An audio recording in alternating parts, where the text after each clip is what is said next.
Welcome, listeners, to the second episode of the Goalimpact Podcast. Um, I'm very happy to welcome today's guest because he has a very interesting vita. He is first and foremost responsible for Transfermarkt in North America. But he's also the host of the Gegenpressing and Unsackable podcast, as well as an author for Forbes. And in all these roles, he brings basically high quality information to the about football to the US market. Um, that would be a lot for many people already. However, he's also the founder of Football Grad Network, um, a page that seems to be his particular niche because it combines football and politics. And when I say politics, I mean especially the post-Soviet Union space. And this unusual combination, let's say unusual, brings us also to his most relevant academic contribution, because our guest has also a PhD in history. Is it history? It's history, yeah. It's history, with the very interesting title "Selling the People's Game: Football's Transition from Communism to Capitalism in the Soviet Union and its Successor State." Welcome, Manuel Veth. I'm very pleased to host you on our podcast, and thank you for your time. Oh, thanks for having me, Patrick. I think the only thing I need to add is that the Football Grad Network project is discontinued. No longer Discontinued. Okay. is discontinued. It was a fun project. Kept me very busy for a long time. I think 6 or 7 years. But because of Transfermarkt and Forbes and the Gegenpressing podcast, the ever expanding Substack that we've actually added as well, together with my Transfermarkt colleague Stefan Bienkowski, right? It Yes. just means time isn't limitless, unfortunately. Time is limited, and as I said, some of these roles would be like enough for 3 people, I would say. So, I'm glad that you added this. However, I was bridging with the Football Grad Network the information to your PhD thesis. So we will talk about that as well. But before we dive maybe into the professional relationship to football, let's talk about your childhood background to football, and when and where did the game grasp you? Because I see a lot of football stuff in your room right now. Oh yeah, Quite a lot. quite a lot. So I assume there is some passion in childhood, buried in childhood. Yeah, you're seeing my gegenpressing background right there. Yeah. Oh man, I grew up in Munich, right? Canadian mom, German dad, grew up in Munich. Was very fortunate to get to split a lot of my time between Canada and Germany. I guess we'll get to that at some point. But football, yeah, I mean, I became a football fan in 1993, 94. I mean, my first World Cup was the 1990 World Cup, but my first experience with club football was 1993, 1994, when I made the massive mistake to ask my dad what his favorite football team was. And he said 1860 Munich. And from then on, I was a long-suffering football fan. The first few years went really well. The last couple of decades, not so much. But yeah, I mean, I guess the game really captured me, and even when I moved full time to Canada, I got involved in football here, played football here. The Vancouver Whitecaps are just next door, right? And so, yeah, football. What got me into football? I guess my dad. Same here. Unfortunately, Same here. he should have just said Bayern Munich. I think it would have been much easier for everyone involved. But here we are. Maybe there is some resistance to join the same club as your father behind the motivation. For me, however, it's Borussia Dortmund, and it's also the same for my dad. So here the story is a little bit different. But did you play by yourself as well? So you mentioned you lived like in Canada, but also in Germany. So yeah, I played myself. Mostly, amateur level, as a goalkeeper. a goalkeeper. yeah, whenever I did get close to a higher level, I suffered injuries. I blew my knee a couple times, both ankles. So Okay. I have the physique. I'm a meter 95. I have the wingspan, but unfortunately, I do not have the joints. May I ask, because maybe you know, Goal Impact makes a difference between field player and goalkeepers, quite a Right. strong one, especially because of the different Mm. aging. May I ask in which month you are born? Just out of August 3rd, August, 1984. okay. August is fine because there is actually a discrimination going on in football for people who are Mm. born very late in the year, like myself. So I was I born think in it's December. everyone after July, right? Isn't it? Yeah, I think from October it becomes really insanely Yeah.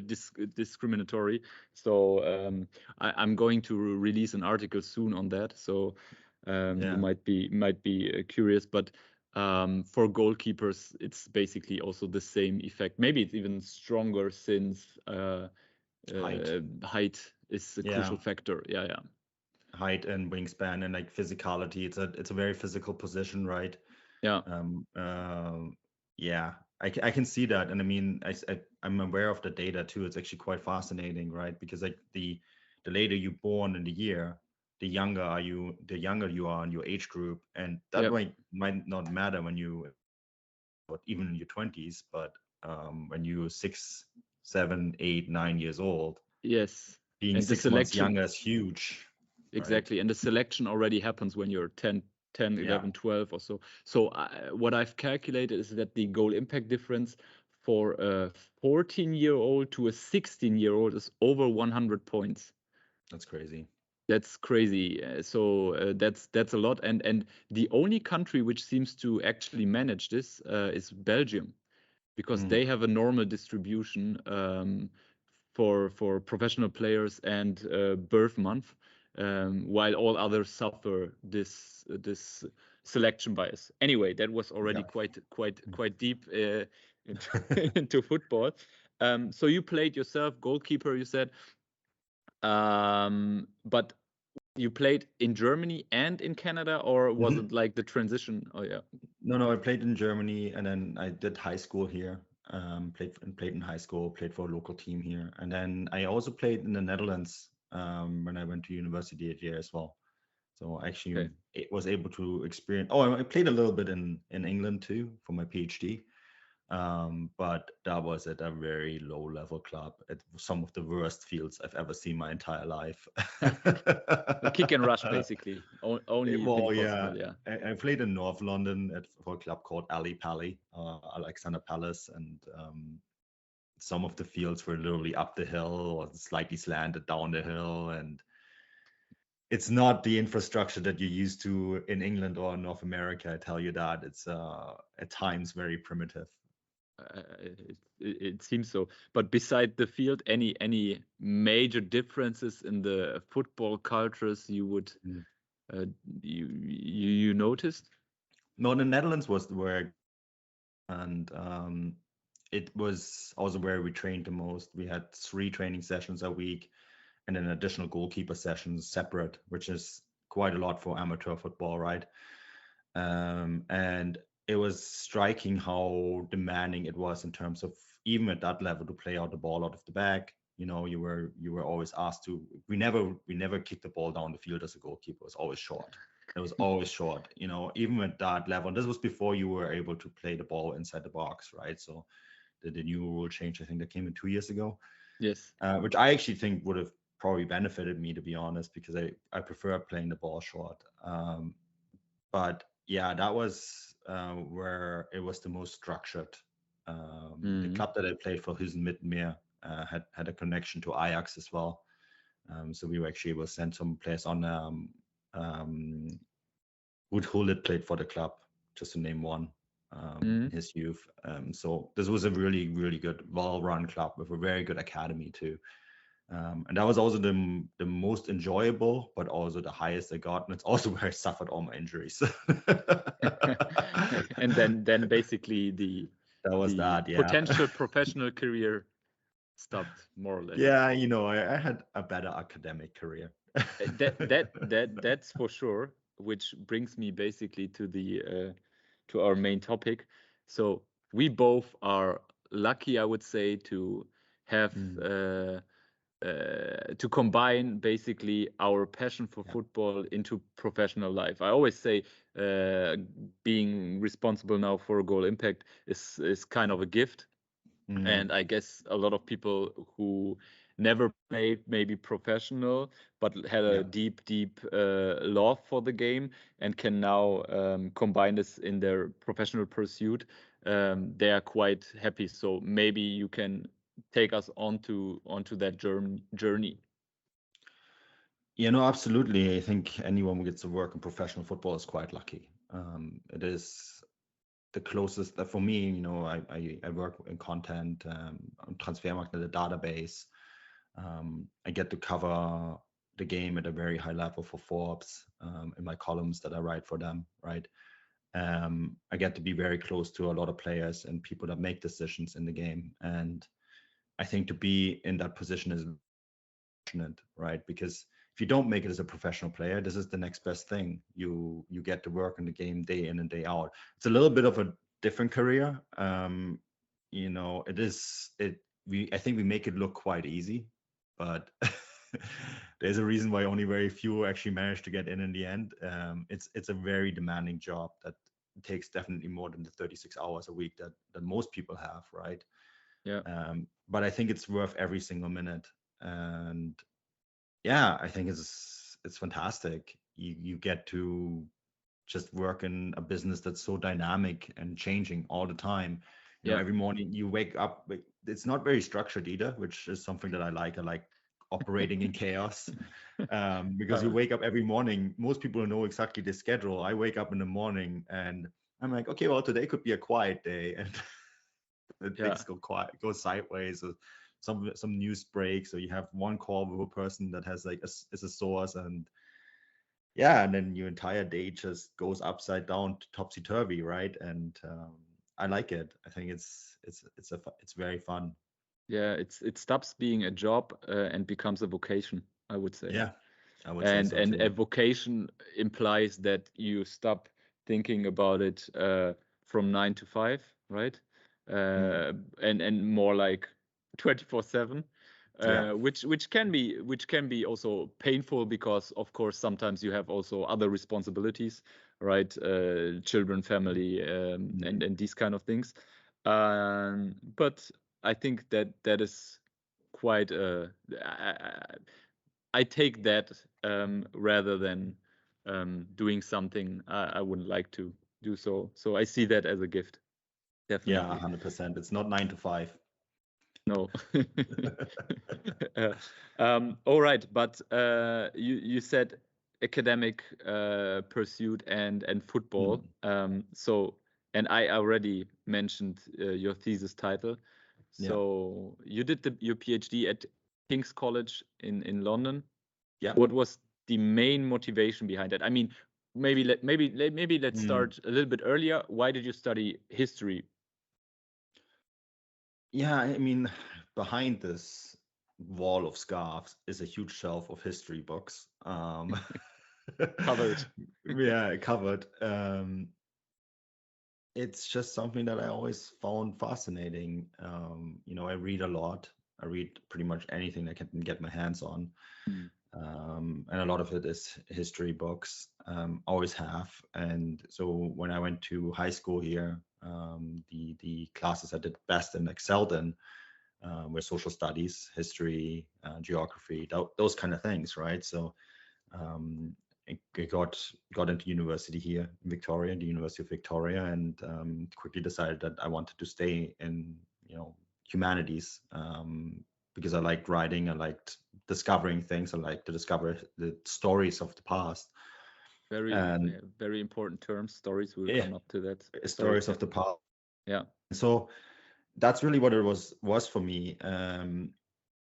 And as things progressed, I had good grades and then got into a master's program. Master's program was a bit different in Amsterdam. It was a bit more towards political science and religious studies a little bit as well.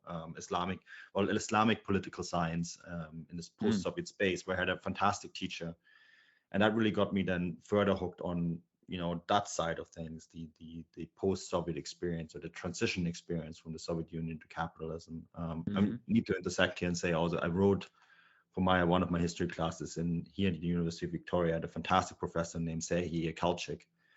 And Serhii is one of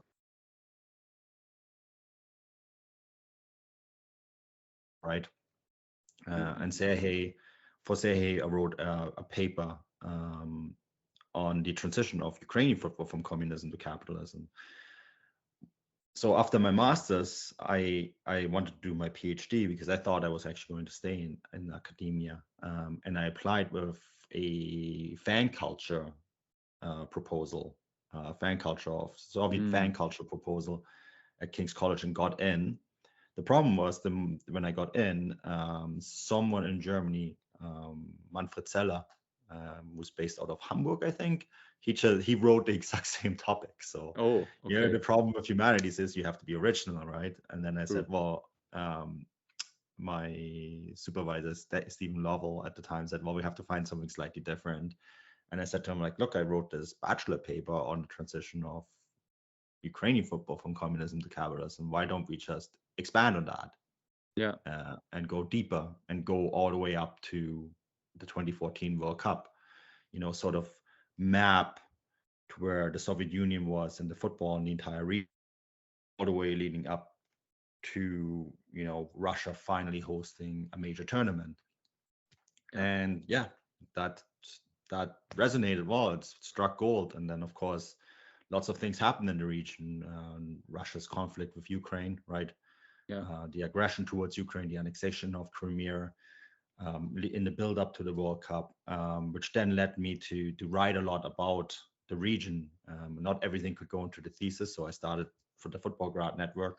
And as I started writing, when you live in London, there's always lots of media opportunities, and was on the BBC and a bunch of other outlets, CNN and so on. And at some point I was like, well, media is a lot more exciting than academia. The deadlines are much faster. Yeah. You get to write a lot more. You have to deliver. You have to deliver, and you meet a lot more interesting people. I have to say that as well. This is not a slight on academia, but it's a fact, right? When you're in the actual football business, it's actually far more exciting. Yeah. And I enjoyed the pace more. So I decided at some point to go into media instead. The PhD didn't harm in the end, but academia at some point was just a bit too slow for me. Yeah. I mean, what academia lacks, and I have also a PhD, so I'm not. I think we are people who might criticize it from an inside view, right? Yeah. But what academia sometimes lacks is skin in the game. Yeah. Right. It's like detached, right? And it's the nature of science itself, right? You have to detach from the world and observe what happens in order to describe it. But being part of the world is more fun, I would say, fundamentally. Exactly. And you're not reactionary, you're part of the story. Yes. Which is sometimes also more interesting than, reacting to something that happened 4 or 5 months ago and I'm not relevant anymore. So yeah, that was the decision. I mean, I still wrote a few publications after I finished with that part of my career. And then at some point I said, like, look, there's no more time. There's so many other things that are going that I rather focus on, and so some things had to get dropped. The writing journal articles part is one of them. The Football Grad Network is another. Which is just fine. Yeah, life requires some sacrifices, I would say. Yeah. But you said what I loved, which word you just said was like stories, right? That history is a story, and I'm a chemist, so chemists are basically the most materialist persons on this planet, more or less. And I always say maybe the world is made of objects, but humans perceive it as a story. Yeah. And this is what my view of football is, basically a very unique one, I would say. But I really do believe that football has aspects of religion. And I don't mean religion now in the term of belief system or whatever, That is Yeah. a whole nother. But I mean, technically, right? When religion was a system of a tribe which initiated you into a greater something, and Mhm. for you and for me, it's basically our clubs, more or less. Yeah. And so I see that football is maybe the last the last thing in our modern world which actually does that to a lot of men. So Mm. I think we both share the view of story here. What is this? It's a collective bonfire, isn't it? Yes, yes, We used to sit around a bonfire as a tribe and hang out together. yeah. At some point, that place became the church Mm. once a week, as a collective, as a Yeah. community. And now I guess it's the football stadium. Yeah. But it maybe lacks the metaphysical aspect, but that died with the I don't Enlightenment know if period, right? church ever had the metaphysical aspect I either. I think think, not you the know, church, not the church. The church might be yeah, political instrument, but I mean pre-church. I mean like really archaic tribes, like 100 right. people with weird shamans or whatever. So Yeah. yeah. Church is again an interesting topic, which maybe brings us back to your thesis, because one thing I think your thesis is a little bit prophetic sometimes. I want to read one line. I want to read one line. And then I want to comment, and then would like you to comment. With the onset of the 2014 Ukraine crisis and the discussions of the economic sanctions to counter Putin's strategy in Ukraine, football clubs like Chelsea and Schalke served as a daily public reminder of the interconnection between the Russian economy and the rest of Europe, and the relative codependence of the European economy, especially when it came to natural resources. This Oops. quite matching what happens now. I don't know if you remember that you wrote that, because sometimes Yeah. people are like I know when somebody reads stuff which I wrote, I'm like, I wrote this, or I Yeah. don't remember. Now that you mention it, I do remember writing it, and I think that was a big point of it. I think the sports washing aspect was a big point that I tried to make with this paper. And I mean, it's very Yeah, relevant when you look at Qatar and the World yeah, Cup there. Um, no, 100%. And I mean, you look at Chelsea and Schalke, the consequences that they had to. I think it's actually really quite symbolic that those two clubs, the conflict too, because they like the very much dependent on Russian money, right? yep, And in Schalke's case, a bit more so because of the structures that German football is under. We'll probably get to that at some point. Chelsea, of course, could just sell it to the next oligarch, whether he's, he or she is American, Middle Eastern, Chinese, whatever. They're all oligarchs, in my opinion. And so they did. They just sold the entire thing to the next person willing to yeah, put incredible amounts of money in it. But for a short time there, it really looked dire for them, didn't it? And if it wasn't for the British government stepping in and protecting the entity, it could have been very consequential for them. And it showed sort of the interdependency that we were in with yeah, Russia, and not just on the football field, but the Russian money was everywhere yeah. for a time. Um, and yeah, I mean, it's prophetic, I guess, in one way, but it was also, I think, obvious for everyone to see. I think Yes, we just closed our eyes to the maybe potential this, consequences. maybe And this, yeah. I look at this now, and I can look at some other examples. We're doing the exact same thing with China. Mm, Where we have this interconnection where money is everywhere now, and we don't know what's going on with China next. The situation there is very volatile, right? And yeah. this is why I'm warning when I say football teams taking money or the economy being heavily dependent on a single actor is in my opinion, always very dangerous. Yeah. I mean, that is basically the fundamental topic behind your thesis, like football as a political instrument, right? Yeah. Um, and this when I didn't read the entire 300 pages, obviously, in 2 days, but like maybe 20. But what struck me was that it reminded me of a Marxist quote where Marx once said, religion is the opiate for the masses, right? Yeah, And for the I was people. like, oh, yeah, for the people. And I would like, well, we have to define here some terms. But anyway, I would Mhm. like, football definitely is also kind of an opiate for the masses.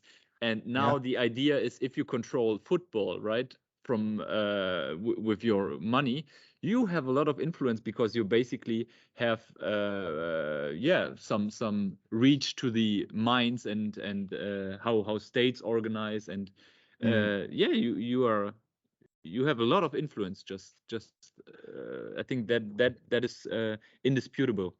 I think football fans are very forgiving, and Hmm. you know, you look at the Newcastle takeover and how quickly fans.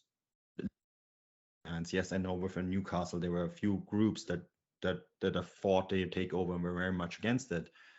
But in the end of the day, football fans, they don't care about much other than winning on the field, right? And so they're very forgiving Mm, in a lot of ways. mm, And that means it's very easy for political actors to take influence, because if you a negative actor, you come in, you buy a football team, you shower that team with money, that team wins titles, fans will love you for it, and they're yeah, very much willing to ignore all the other things that are going on negatively. And this is where sports washing comes in, whether it is through financing a team, whether it's through financing a tournament. Qatar is a great example. The yeah, the negativity ahead of the tournament, although with this tournament at least it's more persistent than in 2018. Um, you see it already that a lot of people are starting to get a little bit more positive about it, right? And that's exactly what these political actors want. Um, in Russia, I was very it was very noticeable when I was there, and I covered the tournament there as well. And I thought it was really interesting how extremely negative it was towards Russia, especially in the English-speaking press. And then the moment England started winning, it mm, flip-flopped, and all of a sudden it was the best tournament ever organized. It went from one, and I actually thought it was too negative before. yeah, You had to be critical of Russia, yeah, but maybe not as critical. And yes, everyone will say, well, what about what happened in 2022 in the invasion of Ukraine? I mean, honestly, if you knew in 2018 that Russia was going to invade Ukraine, I'm sorry, but no. Like, no one knew it would come to this scale. We all knew there was an encroachment, but we didn't think it would come to this open warfare scale. Okay, so yeah, stop it. Don't even go there. But I thought it was interesting how it went from way too negative to way too positive. There was yeah, almost no middle ground. And one of my fears is that we could see the same in Qatar. Like, what if England goes deep, right? mm, And that is still an actor that has a lot of sway on how in the English-speaking world sees a country, because of the way that it dominates media. yeah, The other one is the United States, right? The United States just got out of the group stage. In the United States, the negativity of Qatar is almost not a topic anymore, yes, yeah. right? It's And it's a sort of affection bias, yeah, where the exactly. limbic system basically, let's say, limbic system, emotional system, has joy, right? Experiences joy, Mhm. and thus all the cognitive projections, because many people think there are Yeah, thoughts and the thoughts control basically your emotions. Actually, it's the reverse, right? yeah, The limbic system then tells all the great cognitive stories. And I see your point, and then you basically confirm your entire story just because you feel great about how your team played. And that yeah. is goes back to football is a forgiving thing, because it hijacks the limbic system, more or less. Yeah, it's Interesting. Yeah, yeah, it gives you this joy, and then all your memories of it are positive, right? yeah, Like, yeah, how yeah, many Germans remember the negativity about Brazil yeah, going into the World Cup, yeah. and then it turned out to be the best World Cup ever because Germany won it. Yeah, it's very, very interesting, because what you seem to have from your background is like, see history as this collective story, right? Because history always is interested in the interaction of many individuals, and now you tie it with the uh, ongoing globalization, which Mm, which somehow exaggerates these effects, right? Yeah. It's just black and white all the time. It's not anywhere gray anymore, but rather it always swings like a pendulum from left to right very strongly. And the globalization was a big part of my topic, right? Yes, yeah. And that when the Soviet Union opened, the wall fell, all of a sudden you had freedom of movement in a lot of parts of the world that you previously didn't.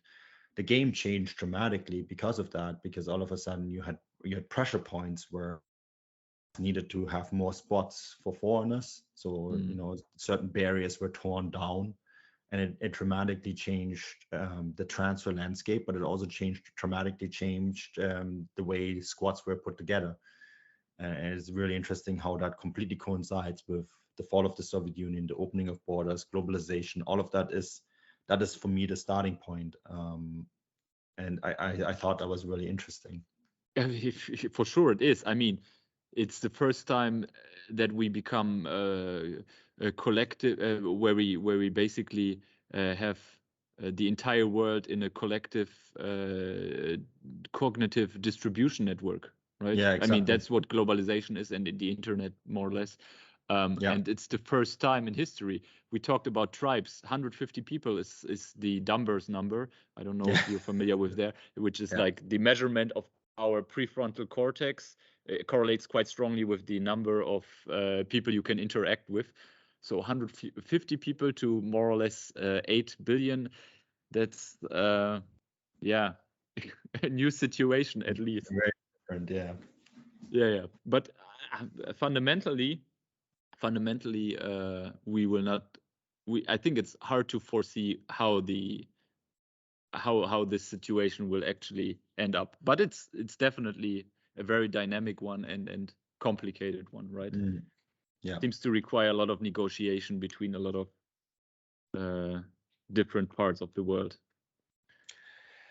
Yeah, which is tricky, right? Because like For sure. we're very entrenched in a lot of our positions.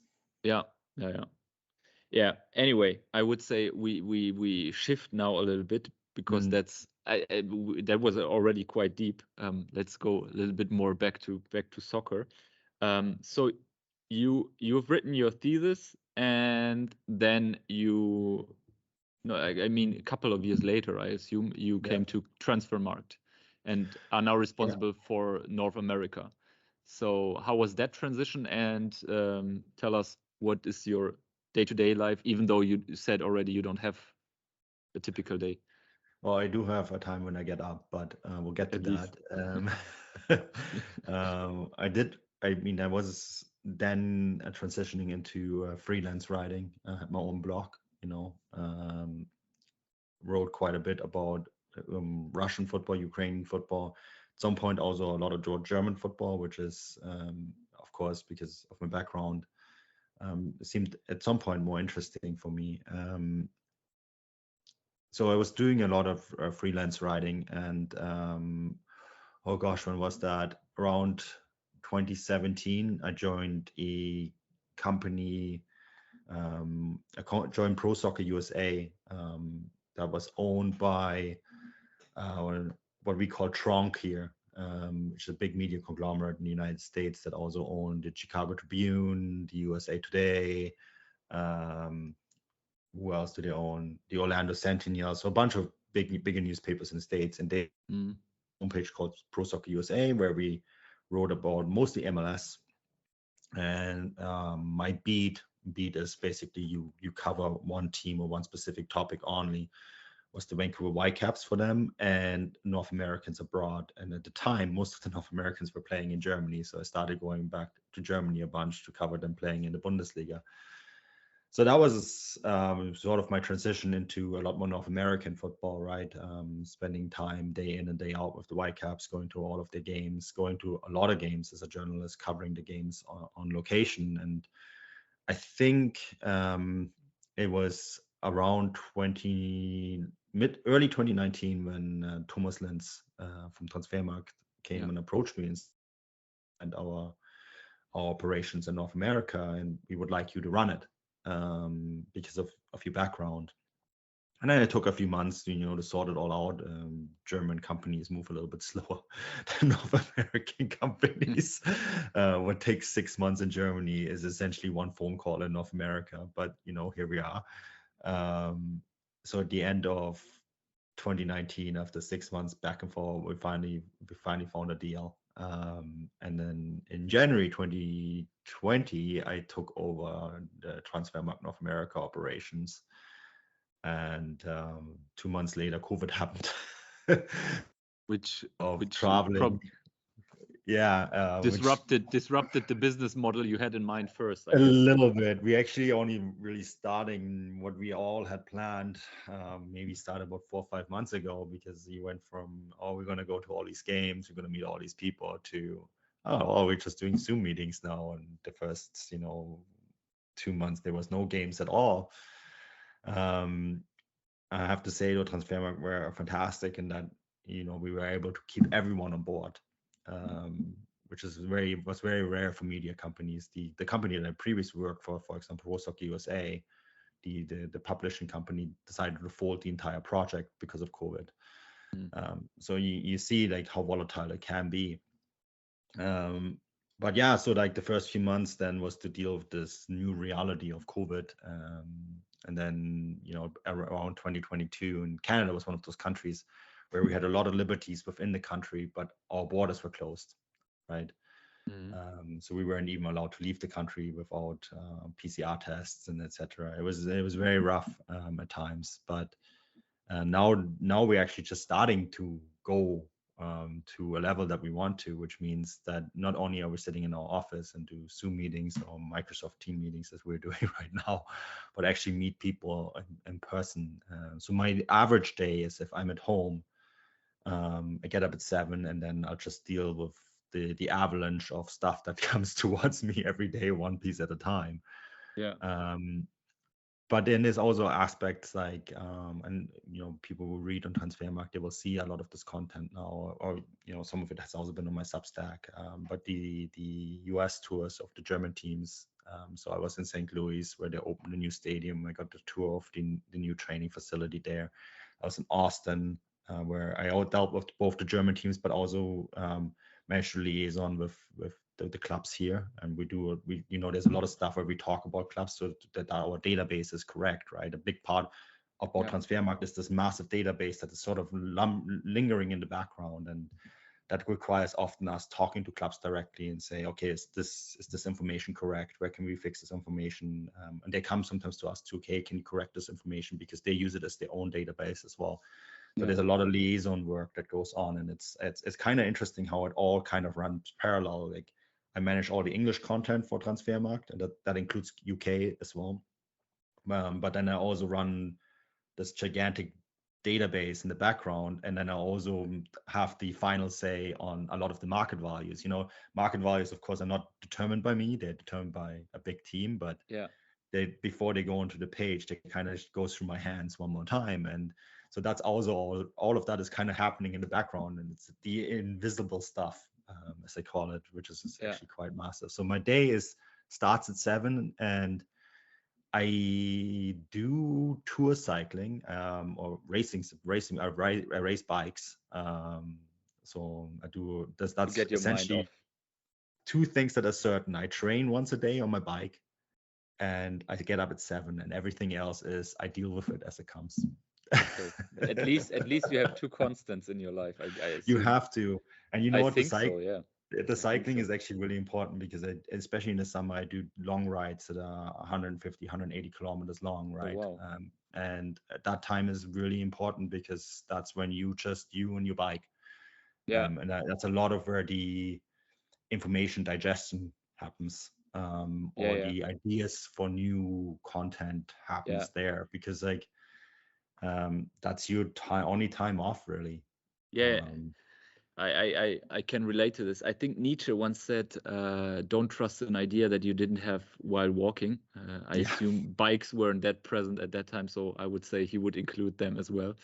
But I try to have a lot of walks as well, because I think there is sometimes too much blood in the brain, and sometimes you should have a better balance with some sports I activity. think So I if can you're only understand. reacting to information rather than digesting it, Yeah, you're not in a state where you can be creative. yeah, And the content side of things, especially, is a lot of creativity. yeah, So it's very important. And I know everyone does it different. My colleague Stefan, for example, goes for long walks with his dog.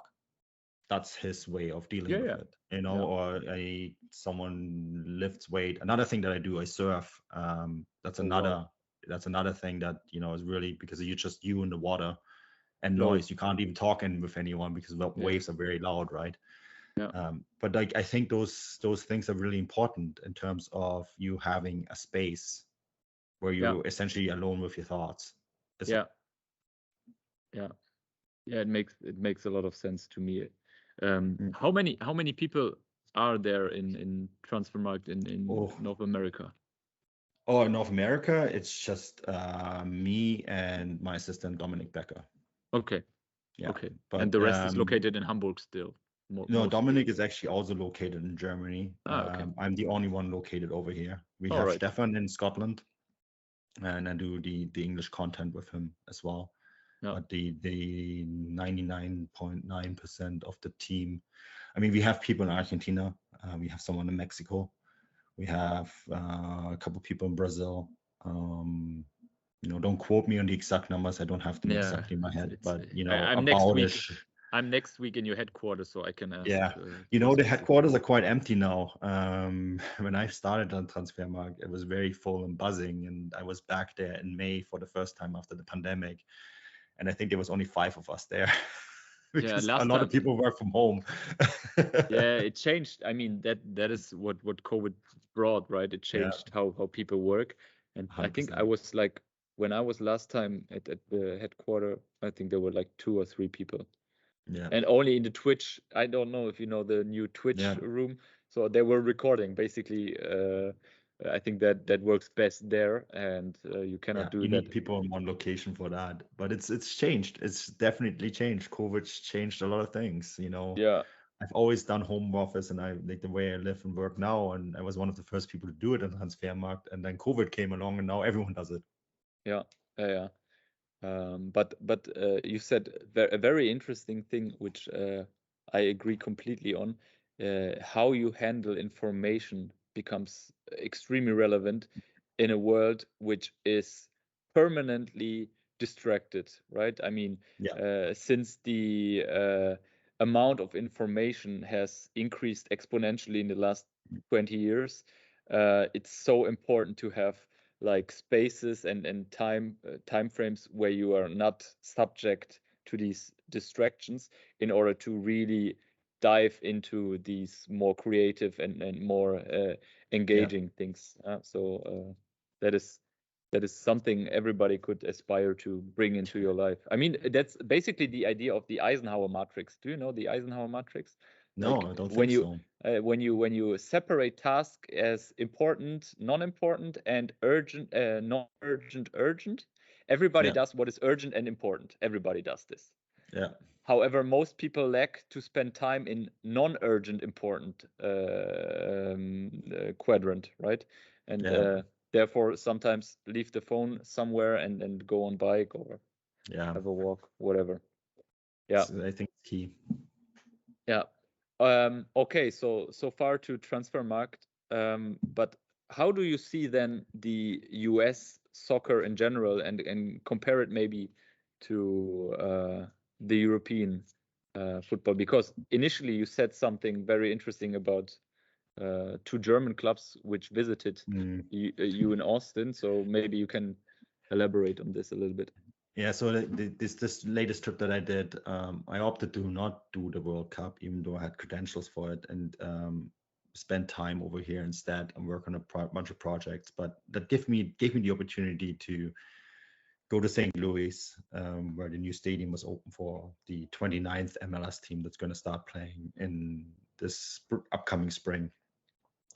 St. Louis City SC, run by German sporting director Lutz Pfannenstiel, right? A name that familiar. And so Bayer Leverkusen came over to open that new stadium Yeah.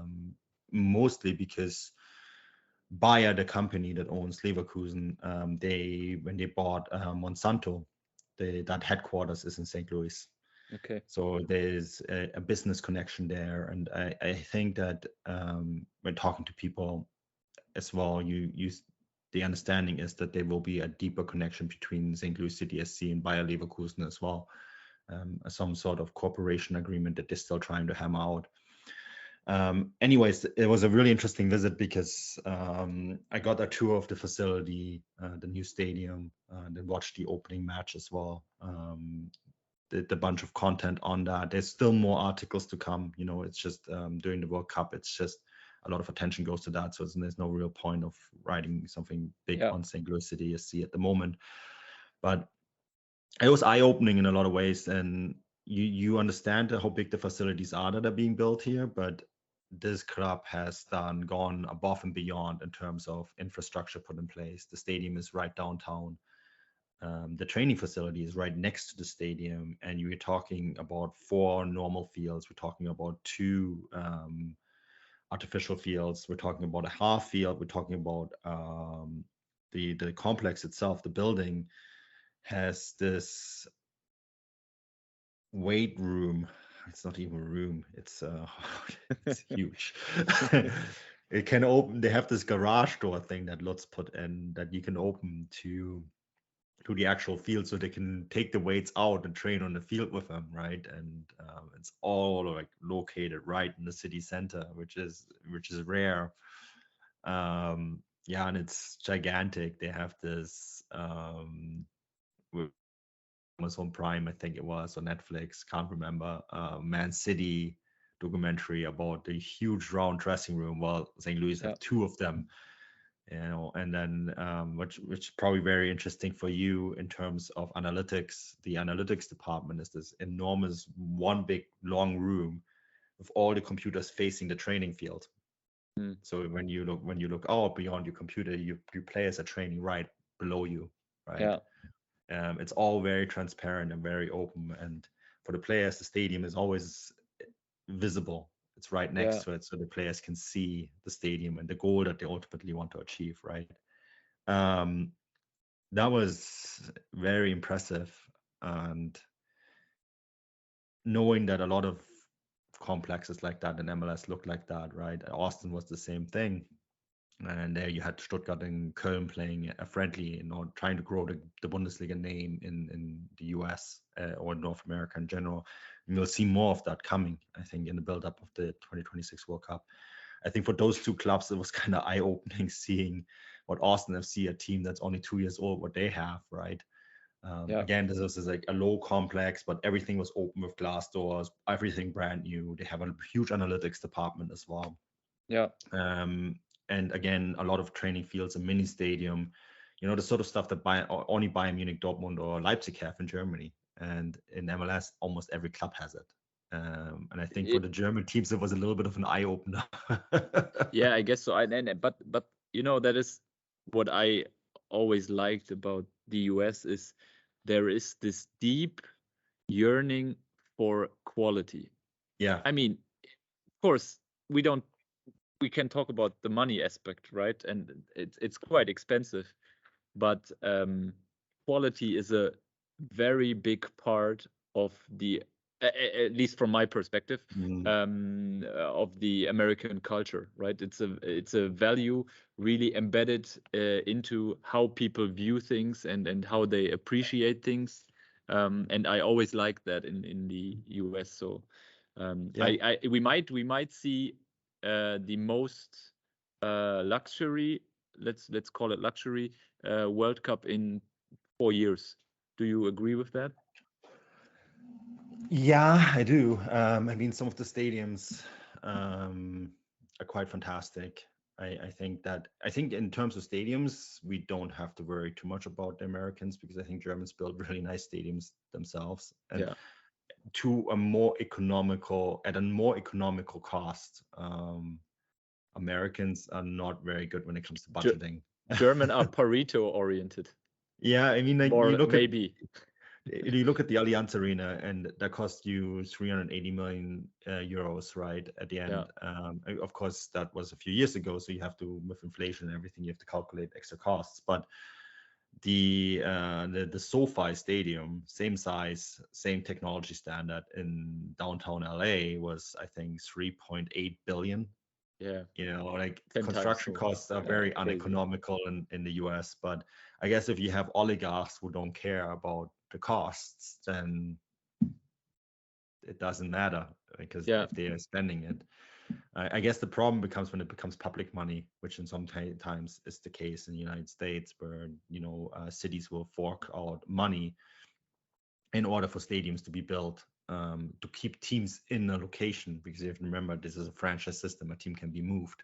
St. Louis suffered that, for example, when the Rams moved to LA, because yeah, the owner Kroenke didn't invest into the stadium anymore, because the yeah, city of St. Louis didn't want to fork up the money, so LA did, and so he moved the team there.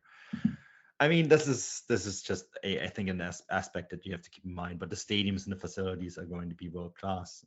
As part of the tour, we went to Energy Stadium in Houston, and then we got to hang out on the field down below, and throw around a football. And that's a fantastic facility, and it's going to host World Cup games, right?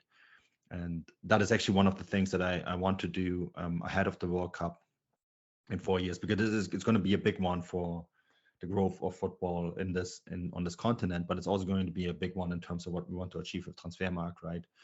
In order to establish that as a company name, as a brand name in the United States. And so one of my goals is to visit as many of the World Cup locations as possible. yeah, And yeah, I think that's just to see the infrastructure, what's in place, to understand it too, because this is a big continent. I mean, I've been lucky enough to live here for a long time. I've been to 21 states now, right? I've seen a lot of the United States. I spent a lot of time over here, but it is a big place, and it's a very diverse place. So true. it's a really difficult place to wrap your head around, and because there's also so many cultural differences in the different regions. So it's going to be very fascinating. I guess so. A lot of learning. But Yeah. regarding the franchise structure, um, is it fair to say that that soccer in the US is less of a people's game, to use your thesis term? Oh God. I know I have this ability to throw in very provocative terms, so I apologize Um, for that. no, but it's an interesting question, because it isn't something that is built from the ground up. You don't have Yeah, this sort of historic background. Teams that do, Vancouver, for example, goes back to the old NASL, which was around in the 70s, the league that Beckenbauer played in, right? The Whitecaps were founded in 72, 74, which is quite old for a team in North America. Same with the Portland Timbers and the Seattle Sounders. So this area that actually I live in, because I live what we call the Pacific Northwest, right, or the yeah, Cascadia, football has a very strong tradition here, and the teams have been in existence for 50 years plus, again, which is old by yeah, North American standards and club sports, not just for soccer, but period. That's old. A very different grounding in terms of the culture of the sport. And you go to Sounders games or Whitecaps games or Timbers games, you will see grandfathers there that have been going there for a long time, and you will see that's a third generation already that's yeah, going to these games, and have been, because they've always gone to the games. You don't necessarily have that everywhere, which just goes back to this people's games aspect, but a lot of these locations have a strong history in soccer. St. Louis was America's first city where soccer was played. You yeah, know, they might not have had a team, but the tradition of the sport there is very strong. Um, and you have a place like Austin, where, because of its historic and cultural makeup, being very strong Hispanic, people have lived with the game for a very long time and yeah, have a very deep rooting in it. And Austin FC have one of the best atmosphere in North American soccer or sports, actually.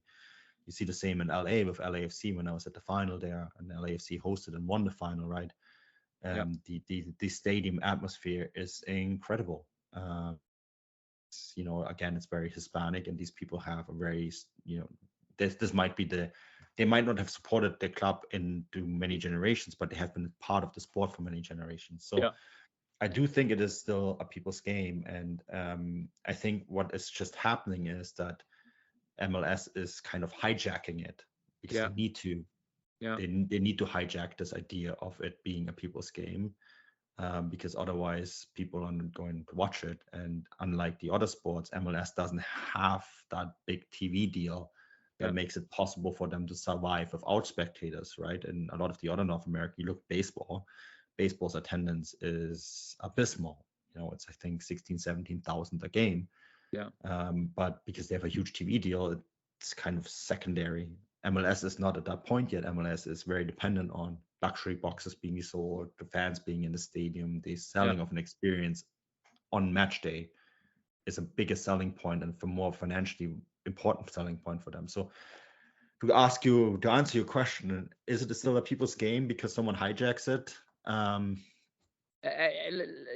think I can rephrase it. Maybe Yeah, let try that. me.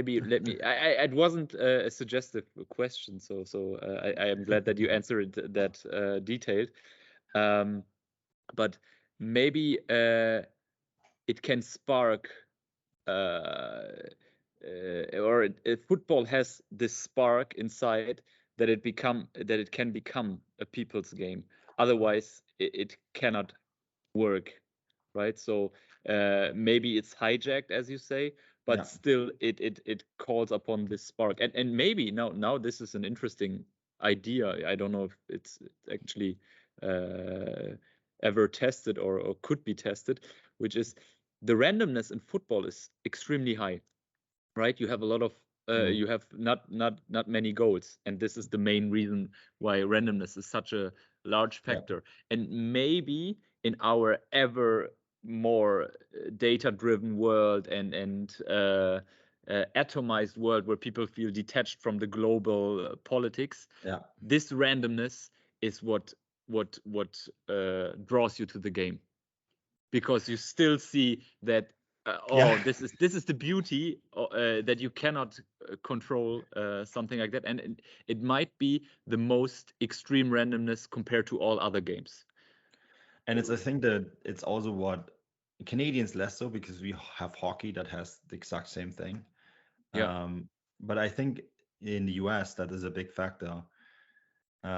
What I find really interesting, and this is maybe a parallel to my thesis, is that US sports, like Soviet sport, always tries to control the outcome. Right, which is why the Soviet Union always funded all the other sports and not soccer, because soccer they couldn't control the outcome, right? And in the end of the day, it was only one gold medal. It wasn't like 22 gold medals; it was one. So they focused way more on sports where they could control the outcome. Because like if you're ice skating, you need to get a certain time and you win. That's controllable. American sports is very similar because they define themselves quite a lot through international prestige, and the Olympics are very important in the United States. They're not important in many places in the world anymore, but in the US they are. And you look at their sports, baseball in the end of the day is one way of scoring. You have to hit the ball and you have to get it as far as possible. There's many ways of hitting the ball, but in the end of the day, the scoring method is always the same, and it's a very controllable. And the same with American football. It's a very controllable sport, because in the end of the day, chopped up, and there isn't really that many ways of scoring, right? Soccer is fluent. Same with hockey, and those two sports, and I find this really interesting. And I think it's the one aspect that Americans struggle the most with. They throw a ton of analytics at it, trying to decipher it, but they can't. Great. Look. I need to tell you this. I believe that we are now politically, but also in sports, we are entering the area of complex systems. And the science of complex systems is complex, let's say, and it's quite recent. And what complex systems, what they do is they actually hide causality, literally. Causality, I try to draw it, maybe you can see it. Causality is an arrow. Causality is an arrow in time, right? But when you have a lot of variables, you don't see the causality anymore. because Yeah. it becomes opaque. And maybe this is something contrary to the American mind and maybe also to the Soviet mind, because the Soviet Union was very good at behaviorism. I don't know if you knew that. And the US had Skinner, and Pavlov was basically a Soviet Union kid. And that is very interesting, because the two great powers of the 20th century, right, were both hyper interested in control, and now everything slips somehow away, and But that's maybe how football. that's how you are a great power, because you're dealing with issues that you can control, right? Yes. And you're trying to control those issues. And I think Yeah. this is why also, I mean, American football is a great example. American football is a big sport in the United States because it was actually used in the university systems to train soldiers. Yeah. You know, I'm actually reading a really fascinating book about the history of the NFL, and it didn't become what it is now until it becomes professionalized. The American football is still one of the biggest sports in college ball, as they call it, is huge, because, you know, that's where a lot of people find their foundation, and they went to a certain university, that's their tribe, and a lot of people still root for that university till they're dead. You know, that is almost like what it is for me being an 1860 fan, right? That is, for them, is maybe the University of Georgia, right? Or the University of Texas. That's the same thing for them. But it's really interesting because that sport is grounded in militarism. And what does the military try to do? It tries to control outcome, right? And American football is a sport where you try to control the outcome and limit the chances, because it's one of the only sports where they would willingly give the ball away on a scoring chance. Because they don't think that, because they calculate the probability of it being whether the chance is high or not, and if it's not a high scoring chance, they will punt the ball down the field. Soccer does the opposite. If there's a low chance of a scoring chance and you need the goal, you'll go for it. You'll go for it, you know. And that's but hugely fascinating. Very, very interesting topic, because you triggered a lot of thoughts, and I think really this randomness and dynamic and complex nature of football is an advantage in our world, I would say, and might be a great reason why there's a huge market growth for US soccer, right? I don't know. You have any numbers? So I know that it's growing a lot. But it's active. 80 million people watch the game on a regular basis. 30 million play it. It's the biggest participation sport in both Canada and the United States. And has been for almost 20 years. In Canada, it's outgrown hockey as a participation sport. In the United States, American football, right? And it's now been like that for almost 2 generations, and it's only growing. It's growing at a tremendous rate. And you know, this I don't see a limit. The thing is with Americans too, it doesn't even threaten all the other sports. That's the other thing, because they're so willing to just consume more sports. They have such North Americans are obsessed with anything sport. I mean, I grew up playing a bunch of sports, and in high school I did a bunch of sports, and I played hockey as well, right? I'm a huge hockey fan. I consume hockey just as much as I consume soccer, maybe even more, but that's because it's my pastime. And I have friends that consume a lot of American football, and it doesn't in conflict with their soccer at all. I think behind that is really, I think that there are these two forces. I think in a world where you are detached from the large scale decisions, so your own existence becomes politically more and more irrelevant. And this tribal desire, this deep desire to be part of a group, joins perfectly in football. Exactly. And then I really mean football is technically therefore a religion, in a sense. I really mean that technically. I think it's a religion is the wrong word. It's the communal bonfire. Yeah, I prefer that. But maybe I always like to use the word religion, because it actually means it doesn't mean dogma and church. It means actually religio, which is reconnect. And reconnect has this idea, so that's why I'm using it. But many people think it's some church stuff, whatever, right? Okay, but bonding, let's call it bonding. 100. Yeah, great. Very deep topics, and let's finish these deep topics with the current World Cup. I mean, there are not many people who have more connections with politics and football in the world than you have. So, what is your opinion? Why that World Cup? What do you think of it? Yeah, the only thing is, how much time do we have left? I would say, I don't know. Let's say 15 minutes or so, more or less, if that's fine for you. Okay. And the last questions are pretty short. So good. Because I just want to make sure we're timing this right. Yeah, the World Cup.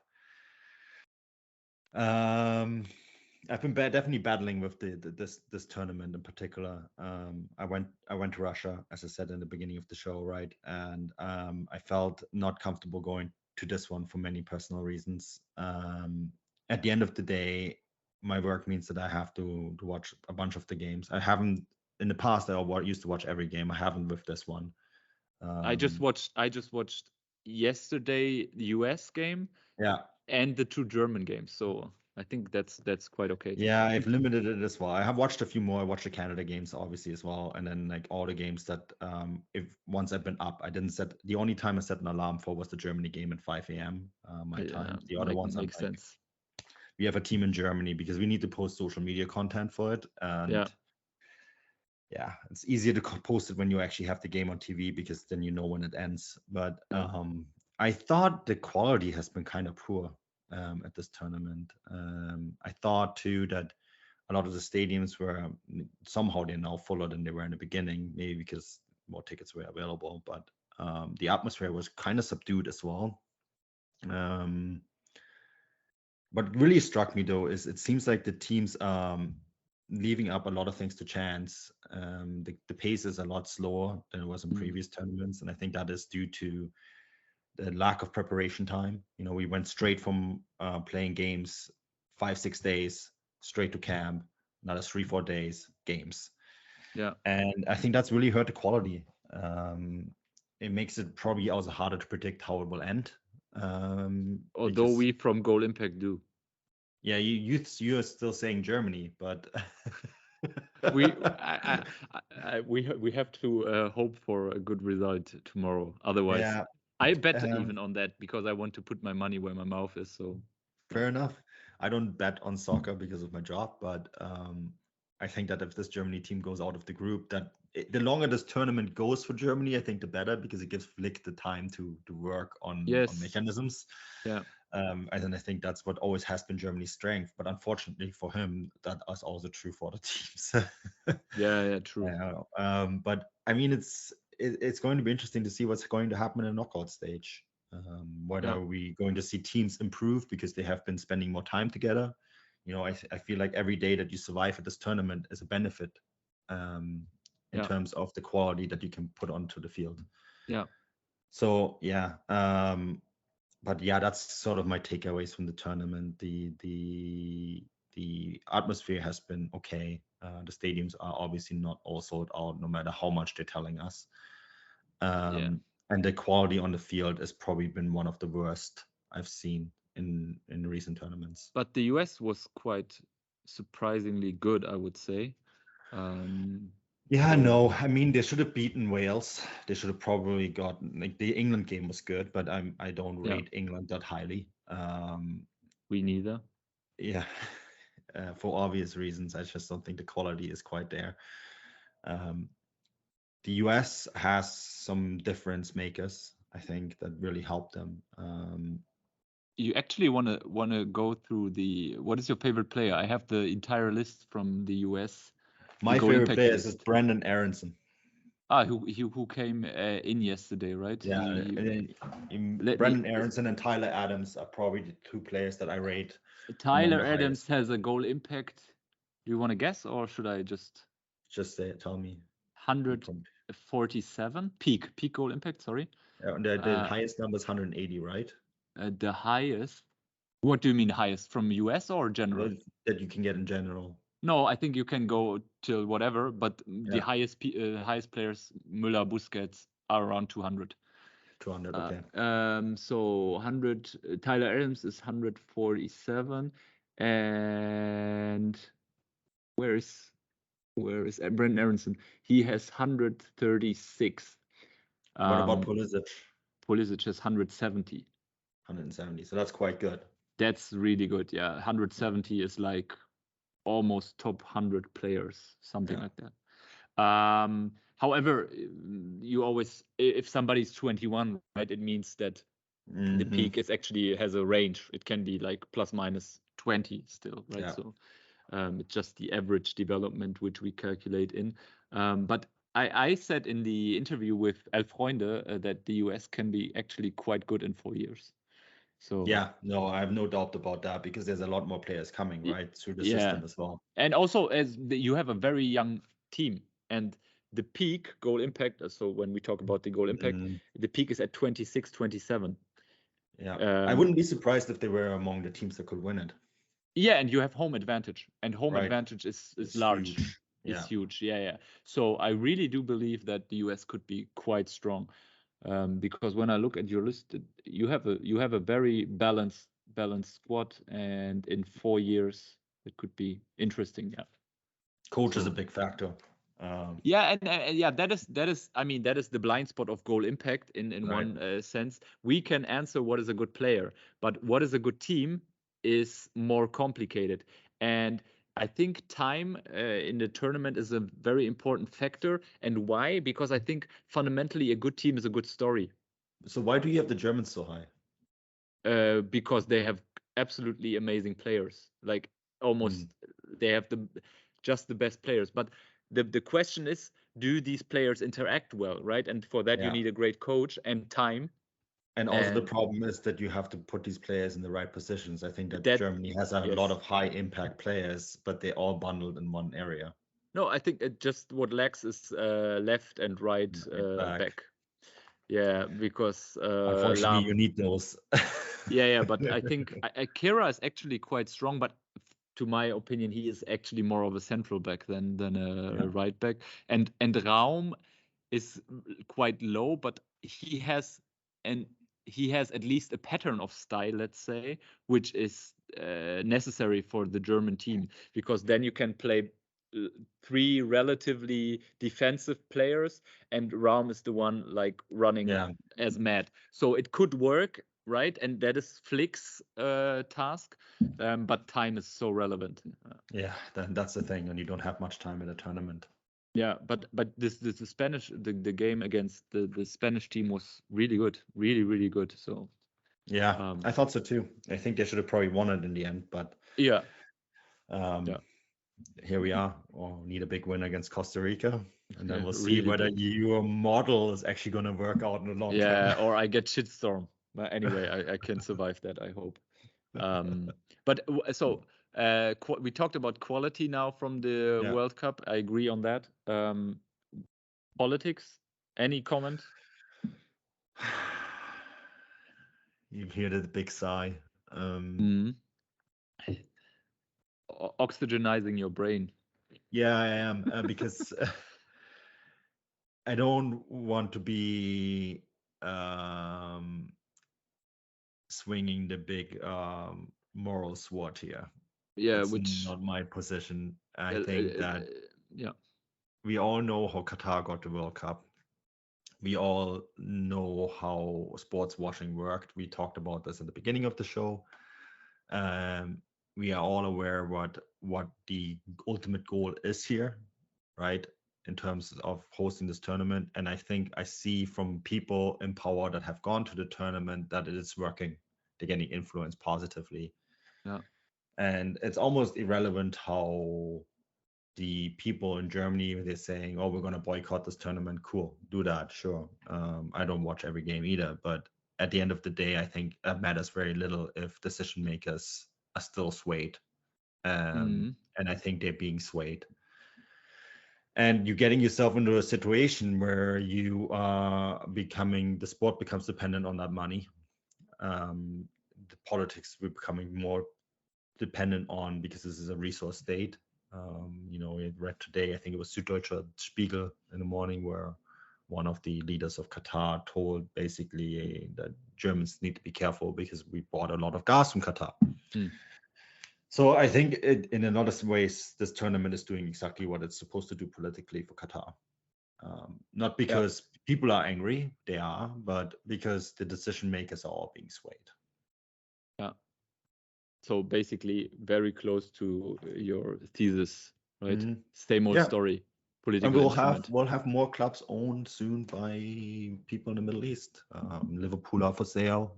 They're going to go to a Middle Eastern buyer, very likely. They are for sale. I did not know that.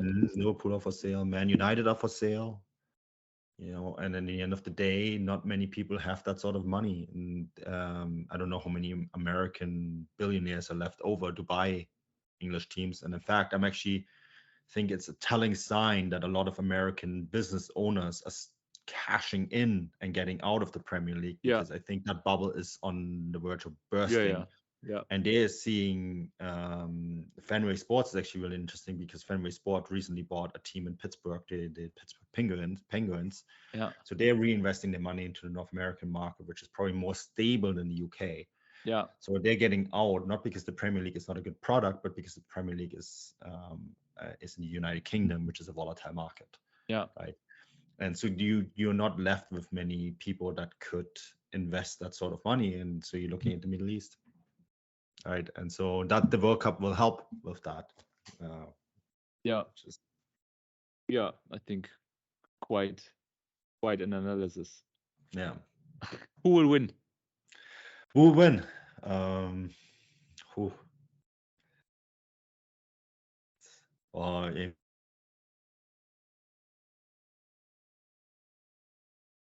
And that moment I did that, I jinxed probably Germany getting all the way, because I was hoping not to having to work there.